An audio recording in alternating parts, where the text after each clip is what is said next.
Salut YouTube, tu commences Zenless Zone 0 et tu veux des conseils pour bien commencer le jeu, ça tombe bien, je vais te donner des astuces pour ne pas rater ta progression au début du jeu. Alors quelques-uns de ces conseils vous seront familiers si vous jouez déjà à des gachas tels que Genshin Impact, mais certaines choses, malgré qu'elles soient similaires, ont une petite différence. Le premier conseil que je peux vous donner, c'est de bien monter votre niveau d'interneux. Le niveau d'interneux, c'est le niveau de votre compte, à ne pas confondre avec le niveau des personnages. Il y a des paliers à atteindre pour débloquer certaines fonctionnalités du jeu, comme vous pouvez le voir ici par exemple au niveau 20.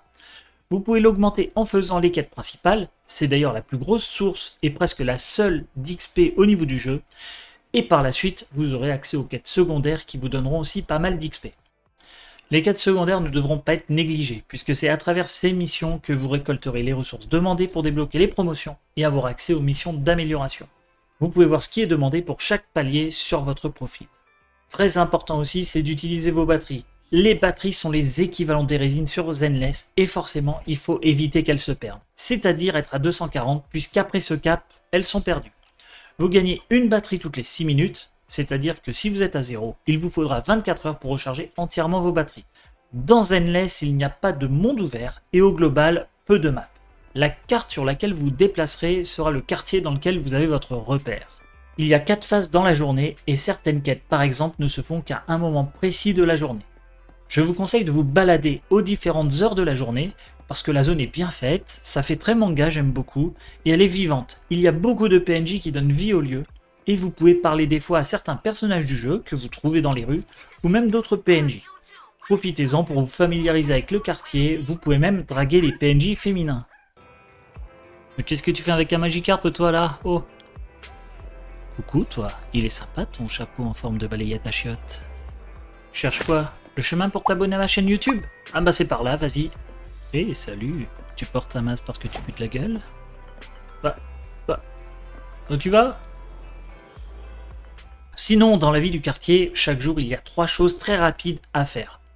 Aller gratter un ticket au kiosque, ouvrir le vidéo club au public, qui vous génère des revenus en faisant bosser vos esclaves, vos salariés, et d'aller boire votre café. Le café vous donnera un bonus immédiat de 60 batteries et un bonus sur le farm. Alors sélectionnez bien votre bonus en fonction de ce que vous allez farmer avec vos batteries. Si vous êtes à court de batterie, vous aurez les batteries d'éther qui vous permettent de recharger les batteries. C'est l'équivalent de la résine fragile sur Genshin qui se recharge de 60 ou des carburants sur Honkai Star Rail. Mais je vous conseille pas de les utiliser au début du jeu, mais plutôt vers la fin, vu que le nombre de ressources que vous gagnerez par la suite sera supérieur par rapport au début du jeu. Ou alors, vous pouvez aussi utiliser les polychromes, mais je déconseille fortement, puisque les polychromes, l'équivalent des primogèmes, c'est ce qui vous permet de faire des vœux. Et les vœux, justement, ils ont un fonctionnement assez similaire à Genshin Impact, mais avec quelques spécificités. Il y a une bannière temporaire, avec à l'heure actuelle Hélène, un agent de rang S, et avec 2 agents de rang A. Et oui, ici il y a 2 agents de rang 1 et non 3 comme sur Genshin Impact. La pity va jusqu'à 90 et il y a aussi le système du 50-50. Ce qui veut dire que si vous perdez votre 50-50 sur un personnage qui est sur la bannière permanente quand vous avez tenté d'invoquer sur Hélène, au moment où vous tombez sur l'agent de rang S, la prochaine fois que vous obtiendrez un agent de rang S sur la bannière temporaire, ce sera forcément le perso sur la bannière. La bannière permanente, elle a 2 avantages au début. Elle vous garantit un agent de rang S à 50 vœux maximum, et les 50 premiers vœux ont une réduction de 20%. Ce qui veut dire que vous aurez besoin de 40 bandes maîtresses pour avoir un agent de rang S. Et vu que les vœux sont faits sur cette bannière permanente, ils comptent dans les 300 vœux qui vous permettront de choisir un agent de rang S. C'est la même chose qu'il y a sur Honkai Star Rail pour le choix du personnage. Et au début du jeu, il vous donne pas mal de jeux sur la bannière permanente, donc il est assez rapide d'avoir un agent de rang S dans sa box. C'est aussi pourquoi je vous ai recommandé dès le début de monter votre niveau d'interneux, puisque les paliers vous donneront 40 vœux perma au total au niveau 25 et 10 vœux tempo au niveau 30. Pour obtenir quelques vœux, il y a aussi la technique de monter vos personnages au niveau 10 et faire la promotion du personnage. Ça vous donnera un vœu perma. Alors faites ça quand vous avez déjà pas mal de matériaux d'XP, pas au tout début, puisque vous avez besoin de monter 3 persos pour votre team. Et donc, pour faire votre team, la synergie de la team se base sur 2 facteurs, l'élément et la faction. Par exemple ici, Rina est électro et de la société d'entretien Victoria. Ce qui veut dire que si vous ajoutez un autre personnage électro ou quelqu'un de la même faction, il y aura une synergie et vous aurez des bonus que vous pouvez retrouver dans les compétences ici. Chaque personnage aura un bonus propre à lui. Quand vous ferez vos équipes, vous verrez s'ils ont une affinité avec la petite tête en bas à gauche de la carte du perso. soit il sourit en jaune, soit il tire la gueule en vert. Et en haut à droite, vous avez des bonus associés.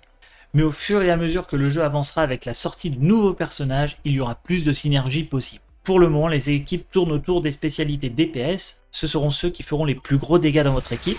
Les personnages confusion, c'est ceux qui appliqueront des stuns et soutien pour buff vos alliés ou alors un flex pick, puisqu'en soutien il n'y a pas grand monde pour le moment. A noter qu'il n'y a pas encore de personnages soignants, je ne sais pas s'il y en aura par la suite, mais pour le moment il n'y en a pas. Si vous avez besoin de soins, par contre, il y a une solution.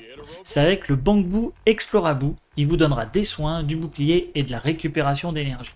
Ça reste un gacha, donc c'est un marathon. Il vaut mieux jouer un peu tous les jours qu'une fois par semaine, un grand coup à chaque fois. Sachez d'ailleurs qu'en free-to-play, le jeu est jouable sans problème. Le contenu ne nécessite pas que vous dépensiez dans les packs pour faire des vœux, alors vous pouvez, mais si vous n'en avez pas les moyens, il vaut mieux que vous gardiez votre argent pour vous. Et surtout, ça reste un jeu, donc montez vraiment les personnages que vous aimez, ceux avec le gameplay qui vous plaît. Même si votre personnage n'est pas bien placé dans les différentes tier lists que vous pouvez trouver, le contenu se passe avec. Donc vraiment mon dernier conseil, c'est jouer les personnages et les équipes que vous aimez. Il y a des codes pour avoir quelques cadeaux, je les mets en commentaire. Si vous avez des questions, posez-les-moi en commentaire, je tâcherai de vous répondre. Sinon, je suis régulièrement en live sur Twitch, si vous souhaitez me demander là-bas directement.